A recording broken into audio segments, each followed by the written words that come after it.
मेरा YouTube channel Pangi news 24। आज हमारे बीच है हिमाचल प्रदेश कोऑपरेटिव बैंक के निदेशक एवं कृषि उपज मंडी चंबा के अध्यक्ष ललित ठाकुर जी। आइए हम उनसे जानते हैं कि वो आजकल पांगी के दौरे पे आए हैं, तो उनका क्या पांगी घाटी में उन्होंने समस्याओं को देखा तो उनका क्या विचार है। सर नमस्कार। सबसे पहले नमस्कार जी। मेरे चैनल पे सर सबसे पहले तो मैं आपको पांगी घाटी में आने पर बहुत बहुत मुबारक और शुभकामनाएं देता हूँ। बहुत बहुत धन्यवाद जी। सर जी, आपने देखा कि पांगी घाटी में बहुत सी समस्याएं हैं सर। पूरे पांगी का आपने विजिट किया सर, आपको क्या लगता है यहाँ पे? सबसे पहले मैं पांगी घाटी की महान जनता का कोटि कोटि आभार प्रकट करता हूँ कि उन्होंने हमारे यहाँ आने पर जहां भी हम गए हमारा भव्य स्वागत किया, मान सम्मान किया। उसके लिए मैं दिल की गहराइयों से तमाम पांगी घाटी की जनता का आभार प्रकट करता हूँ। जब हमने यहाँ पहला कैंप किया किलाड़ में एपीएमसी का कृषि तथा बागवानी जागरूकता शिविर, उसके पश्चात हमने आवासीय आयुक्त के कार्यालय में तमाम विभागाध्यक्ष के साथ बैठक की। उसके बाद हमने विभिन्न क्षेत्रों का दौरा किया और यहाँ पर बहुत सारी ऐसी समस्याएं हैं जो पिछले लगभग 7 वर्षों से खड़ी हैं। जहां पीछे भाजपा की सरकार रही 5 साल, हमारे कार्यकर्ता कांग्रेस पार्टी के हताश रहे, उनके काम नहीं हुए। उसके पश्चात लगभग 2 साल हो गए। उसके बाद भी यहाँ जो होना चाहिए था उस तरह से नहीं हो पाया। तो अब लोग हमें समस्याएं बता रहे हैं। आज भी हम जो हमारे ध्यान में समस्याएं यहाँ की लाई गई है उनको आवासीय आयुक्त के कार्यालय में बैठकर संबंधित विभागों के साथ बैठकर आज उन समस्याओं का जो यहाँ पांगी में निपटाई जा सकती है उनको यहाँ निपटाने का प्रयास करेंगे। और जो सरकार के स्तर की समस्याएं हैं उनको शिमला जा करके माननीय मुख्यमंत्री महोदय से, संबंधित माननीय मंत्रियों से उन समस्याओं का समाधान करवाने का प्रयास करूंगा। जी, सबसे पहले यहाँ आम पब्लिक में एक सवाल आता है कि सड़कों की यहाँ दुर्दशा बहुत खराब है और कई गांव जैसे हमारे पिंडपार हो गया, उसके बाद आपका मोजी गांव है और ऊंटों में अभी बीच तक ही सड़क है, तो अभी प्रॉपर कनेक्टिविटी नहीं हो रही है। अभी कुलाल हमारा छूता है, तो इसके बारे में आप आगे क्या रणनीति अपनाएंगे सर? मोजी गांव का मामला जब हमारा साथ में एग्रीकल्चर हॉर्टिकल्चर का एपीएमसी के माध्यम से कैंप था, वहां भी हमारी बहनें महिला मंडल की आई थी, उन्होंने ये समस्या वहां भी रखी थी और मैंने वहीं से अधिशासी अभियंता लोक निर्माण विभाग किलाड़ को दूरभाष पे संपर्क किया था। अब ये जो इतने वर्षों से सड़क रुकी है, हमने ये बैठक करके तय किया है कि इस सड़क को प्रधानमंत्री सड़क योजना में जो चौथा चरण शुरू हो रहा है उसमें डाला जाए। जितनी भी हमारी पांगी घाटी की सड़कें बची हैं उनको चौथे चरण का जो प्रधानमंत्री सड़क योजना की योजना शुरू हो रही है उसमें हम इनको डाल करके इन गांव तक सड़क सुविधा पहुंचाने का प्रयास करेंगे। प्रयास ही नहीं करेंगे, सड़क सुविधा पहुंचाएंगे। सर, दूसरा सवाल मेरा ये है कि यहाँ पे जो शिक्षा व्यवस्था इतनी लचर है कि कहीं पे तो टीचरों की कोटा इतना है कि एक टीचर यानी सीएसटी के सारे स्कूल चल रहे हैं सर। बिल्कुल, ये तो मेरा आपसे निवेदन रहेगा कि जब आप मुख्यमंत्री को यहाँ दौरे पर लाएंगे तो पहले की यहाँ की शिक्षा व्यवस्था को सुदृढ़ किया जाए। बिल्कुल, हम प्रयास कर रहे हैं। अभी मैं आवासीय आयुक्त के कार्यालय में उनसे विशेष तौर पर इस संदर्भ में मिलूंगा कि जो कोई यहाँ से स्थानांतरण करवाता है तो मैं उनसे निवेदन करूंगा कि जब तक लेबर ना आए उनको यहाँ से रिलीव ना किया जाए घाटी से, ये सुनिश्चित किया जाएगा। क्योंकि कुछ जुगाड़ लगा के अपना ट्रांसफर करा लेते हैं और घाटी में सारे पद खाली होते जा रहे हैं और दूसरा कोई आ नहीं रहा है।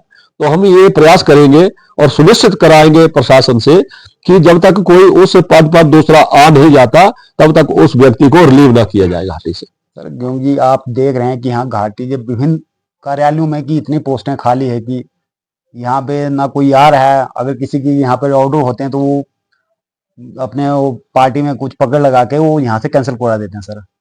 नहीं, प्रयास करेंगे। अब जो नई भर्ती होगी, माननीय मुख्यमंत्री जी ने आदेश किया है कि जिसके भी जनजातीय क्षेत्र में आदेश होंगे नौकरी के, उनको कम से कम 3 साल तो वहां लगाने ही होंगे।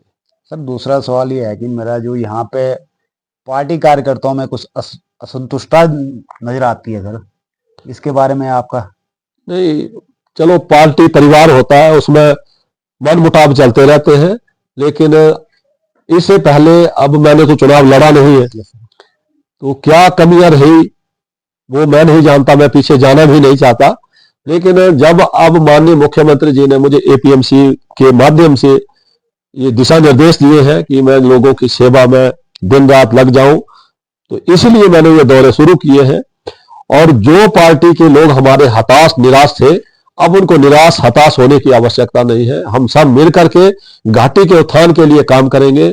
हमारे वर्करों के जो काम अटके हुए थे 7 सालों से, उनको भी हम पटरी पर लाने का प्रयास करेंगे, और ये सब धीरे धीरे समय के साथ ठीक हो जाएगा। सर एक आम लोगों की ये धारणा है कि यहाँ पे मुख्यमंत्री का दौरा नहीं हो पाया क्योंकि यहाँ पे बहुत बड़े बड़े प्रोजेक्ट हैं। मुझे लगता है कि चंबा डिस्ट्रिक्ट के बाद जो यहाँ पे बड़े बड़े प्रोजेक्ट लगभग 40 से 45 करोड़ के बीच प्रोजेक्ट अधर में लटके जो शिलान्यास उद्घाटन के उसमें हैं। माननीय मुख्यमंत्री बहुत जल्द पांगी घाटी में होंगे, और जितने भी ये भवन प्रोजेक्ट तैयार है उनका लोकार्पण माननीय मुख्यमंत्री के कर कमलों द्वारा बहुत शीघ्र होने वाला है। मुझे लगता है कि कहीं मौसम ठीक रहा तो इसी माह में मुख्यमंत्री जी का दौरा हो सकता है, और जल्दी से जल्दी हम दौरा करवाने का प्रयास करेंगे। सर आपका आगामी जो यहाँ पांगी में है, जो आपने अपनी यहाँ पे उसका सब्जी मंडी का वो किया था सर, वो कब तक यहाँ पे रन होगा सर? सब्जी मंडी का जब से मुझे माननीय मुख्यमंत्री ने एपीएमसी में लगाया है, तो मेरा प्रयास है कि हमारे जो बागवान किसान हैं उनकी आर्थिकी कैसे उन्नत हो। आज बेरोजगारी चरम सीमा पर पहुंच चुकी है, और इतने रोजगार उपलब्ध नहीं हो सकते हैं, और हर आदमी को ठेका भी नहीं मिल सकता है। इसलिए मेरा यह प्रयास है, मुझे माननीय मुख्यमंत्री के आदेश है कि आप इस दिशा में काम करें कि लोगों की आर्थिकी कैसे सुदृढ़ हो। तो बागवानी और कृषि एक ऐसा क्षेत्र है जहां बहुत सारे स्कोप है।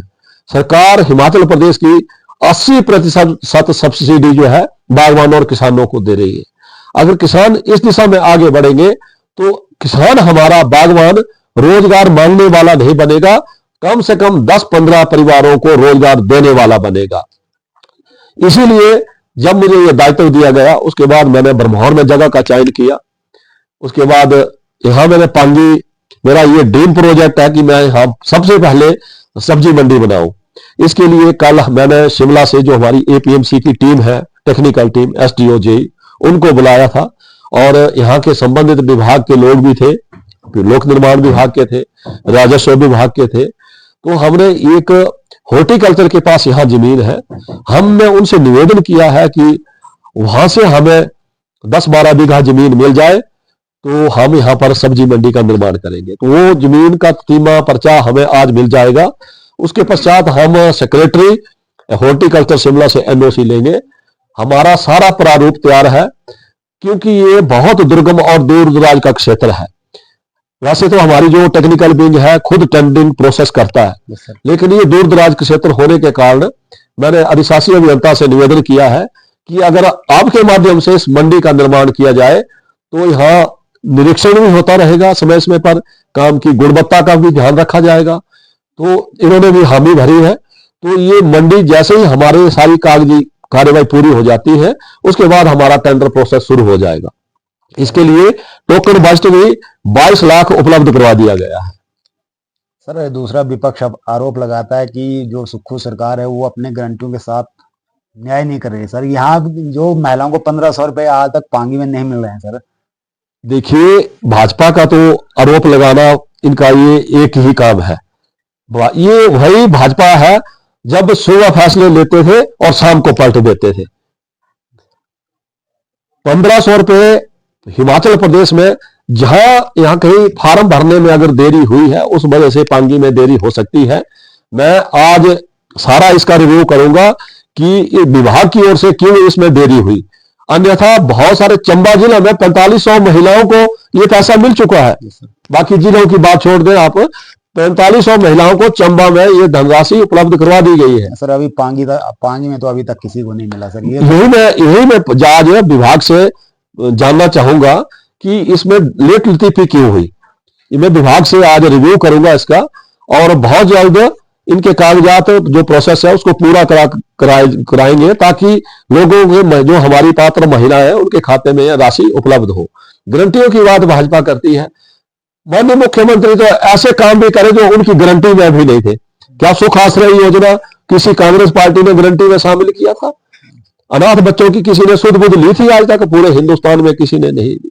माननीय मुख्यमंत्री ने पहले ही दिन एक योजना लाकर, सुख आश्रय योजना लाकर अनाथ बच्चों की सेवा के लिए एक बहुत बड़ा ये पुण्य का काम किया है। ये तो हिमाचल प्रदेश की कांग्रेस ने गारंटी में नहीं दिया था, लेकिन इसके बावजूद ये काम किया। और इस काम के लिए जो भाजपा रोक लगाती है, भाजपा के दिग्गज नेता शांता कुमार जी ने माननीय मुख्यमंत्री की पीठ थपथपाई है इस योजना के लिए। और जो इतनी बड़ी आपदा आई थी हिमाचल प्रदेश में, इतिहास की, हमारे जब तक हमारी उम्र हुई हमने कभी इतनी बड़ी आपदा नहीं देखी।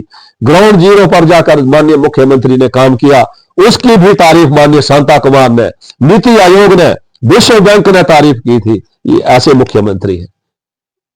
सर दूसरा मेरा सवाल ये है कि सर यहाँ के जो है मैक्सिमम लोगों की धारणा है कि हमारा विधानसभा क्षेत्र भरमौर से अलग होना चाहिए, क्योंकि यहाँ से भरमौर और पांगी का दूरी बहुत ज्यादा है सर।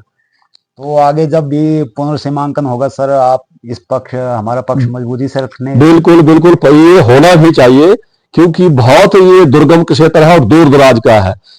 तो जब बर्फ से ये इलाका ढक जाता है तो सारा क्षेत्र कट हो जाता है। ये अलग विधानसभा क्षेत्र होना चाहिए, इसका मैं समर्थन करता हूं। जब पूर्ण सीमांकन आयोग यहाँ आएगा तो हम इनके साथ भरपूर इनका समर्थन करेंगे कि इनका विधानसभा क्षेत्र अलग बने, क्योंकि यहाँ भरमौर से लीडर आते हैं। मान लो मैं आया, 3-4 दिन मैंने यहाँ लगाए और मैं चला जाऊंगा तो यहाँ तो कोई नहीं होगा, भरमौर में तो उपलब्ध होंगे। तो इसलिए बहुत आवश्यक है कि इनका विधानसभा क्षेत्र अलग बनाया जाए। सर एक है कि यहाँ जो सुरंग, जिसके वर्षों से मांग चली आ रही है सर, अब जब आप मुख्यमंत्री को यहाँ ला रहे हैं तो उनके ध्यान में जरा। बिल्कुल, हम माननीय मुख्यमंत्री के ध्यान में ये बात है भी और हम रखेंगे भी। ये सुरंग वर्षों पहले बन जानी चाहिए थी।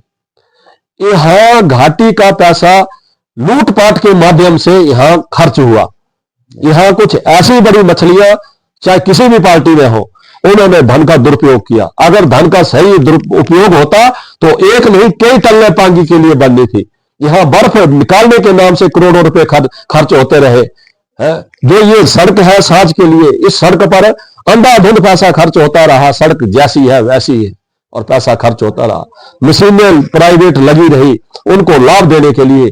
अगर ये चरणबद्ध तरीके से भी एक वर्ष में भी अगर 500 मीटर टनल बनाई जाती तो आज तक कई किलोमीटर टनलें बननी थी। ये सर मेरा एक सवाल है कि यहाँ जो बिजली की समस्या, सर आप भी अभी घाटी का दौरा किया आपने, बहुत बड़ी समस्या है जी। और दूसरा संचार व्यवस्था की सर। जी जी, इसमें जब हमने आवासीय आयुक्त के कार्यालय में सभी विभागाध्यक्षों के साथ बैठक की तो उसमें अधिशासी अभियंता बिजली बोर्ड, उन्होंने हमें ये जानकारी दी कि लाहौल से होती हुई एक बहुत बड़ी लाइन यहाँ आ रही है। जैसे ही वो पांगी तक पहुंच जाएगी तो ये समस्या खत्म हो जाएगी। इसके साथ साथ जब माननीय मुख्यमंत्री पांगी आएंगे तो सोलर पैनल का भी शिलान्यास करेंगे, उससे भी समस्या को खत्म किया जा सकता है। सर बहुत बहुत धन्यवाद जी टाइम देने के लिए। ये थे हमारे साथ कृषि उपज मंडी जिला चंबा के अध्यक्ष Lalit Thakur ji. Thank you sir, धन्यवाद जी।